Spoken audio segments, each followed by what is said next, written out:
I love the Balkans with my entire life, and I'm gonna spend the next 5 to 10 minutes telling you everything that's wrong with it.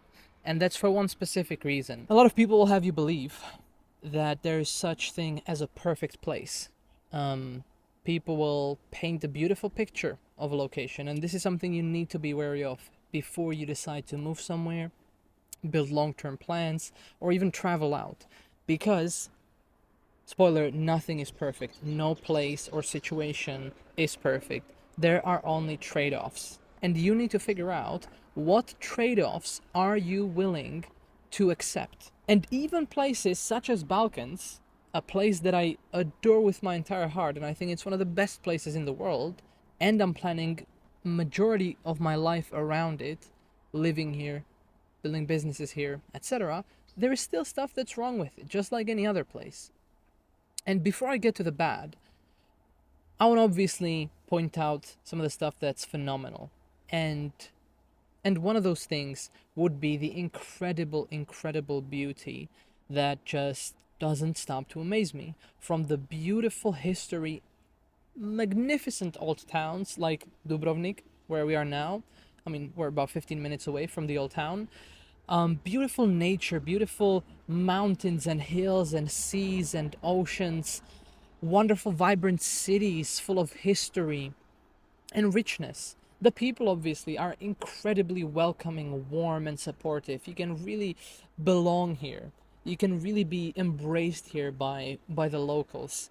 And lastly, the whole region and the cities especially, but also the smaller towns, they all feel old. They feel mature. They feel more grounded in a way. It's really difficult to describe, but when I'm walking through even Zagreb, where we're now long term, there's just something different about it. And if you've never been to Belgrade, is a striking example of that. You absolutely should visit for even a short time to get a taste of that. But anyways, I could be going on about what's great for hours, most likely. And without getting into all of that and going through the beautiful cost of living and investment opportunities, let's get to the stuff that's bad. Because again, there is bad stuff everywhere. Okay? And I would say the first thing is inconsistency. Okay?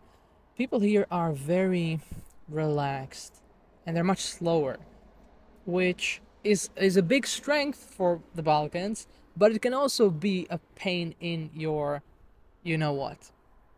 Buses will be super late or they're not gonna come. Everything is closed on Sundays in most places during majority of the year, apart from maybe a few months. So you can't imagine how many times I've realized, I want to buy X, Y, and Z. I need such and such groceries or I need electronics. Nothing. Closed. Gotta wait till Monday. So I learned to stock up on Saturday if I need, but still, it happens. You know, you run out of something, you need something, you're not gonna buy it on a Sunday, most likely. And so, yeah, the slowness and the prioritization of life over hustle and work is the big beauty, but also the big downside. Next, and this has been improving, but the bureaucracy is not amazing. It has been improving, and for example, here in Croatia, I find it actually impressive because, yeah, a lot of stuff was handled online, a lot of stuff was handled remotely. Going to the actual offices was a, as good of an experience as you can have going to immigration. You know, like it's never a fun time, but it was decent. But again, depends on the country, but bureaucracy is not the best. Again, things can take quite long to process, to get back to you. Um, you might not get reminded of what you need, so you might come to an office and then they tell you, hey, do you have X, Y, and Z document? You don't. Come again whenever. And so, yeah, bureaucracy would be another one. So, another one would be corruption, right? It's in most places in the world, and in the Balkan countries that are part of EU, it is much less of a problem, like here in Croatia. But again, places like Montenegro, places like Serbia, and even Greece do have that problem. And the rule of law is just not as prominent there as in other places. Next, if we talk about Montenegro, for example, specifically, Montenegro has zero, not zero, but it doesn't have a lot of different big brands and franchises. There's exactly zero McDonald's, there's zero KFCs, there's no Starbucks, there's no Costa Coffee, there's no IKEA. Where am I gonna buy furniture? It's because it's a small country. There's only 600,000 inhabitants. So it makes no sense for these countries to undergo all the legal processes to actually set up a company there and do all their shenanigans. Again, the weather could be one of them, right? If you go more inland, you're having very prominent 4 seasons. You're having cold winters with heavy snow and very cold. You're having your spring, your hot summers and autumns. If you move towards the coast, well, there you're probably looking at many more days that are sunny. You're looking at rainy and cloudy winters, etc. Could be considered a drawback. Either one of those. The cash culture could be another one. And again, even living here, I'm a pretty big card person and just Apple Pay person. So very often I'm just not gonna carry cash. And we would just wander into a random nice cafe we found, and we don't get cards. You need cash. Like in a lot of places, and even here in Croatia, where Croatia is part of the EU, they use the euro, but it's still pretty cash heavy in some places. Obviously, the more touristic the place is, the more it is viable to just run cards. But Balkans as a whole, still pretty strong cash culture. And lastly, rising prices. Now, is it incredibly affordable to live here compared to the quality you're getting? Absolutely. Are the prices rising? Yeah, 100%. Croatia, since entering EU, has seen huge increases.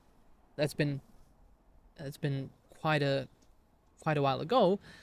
Montenegro is also rising very steadily. Last 2025, 24 to 25, I believe, there was a 20% increase in real estate prices. 20% in a year is massive. So, and then it slowed down a bit.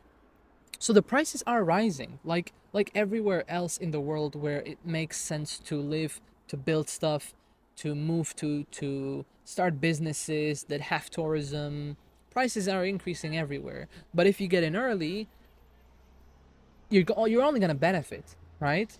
You could say the same about stocks, right? If you have a cheap startup company that it's slowly climbing the ladder, well, the prices are rising, but relatively to where the stock is gonna be in 2 decades, it's super cheap. You buy it now, you're a winner. Same here. That's why I also feel quite safe about making any future potential investments in real estate and land in these areas. So to get to the main point, there is no perfect place. No matter how many digital nomads told you Bali is the best place in the world and it's perfect, it's not. It has its own problems, and I might make a video on this.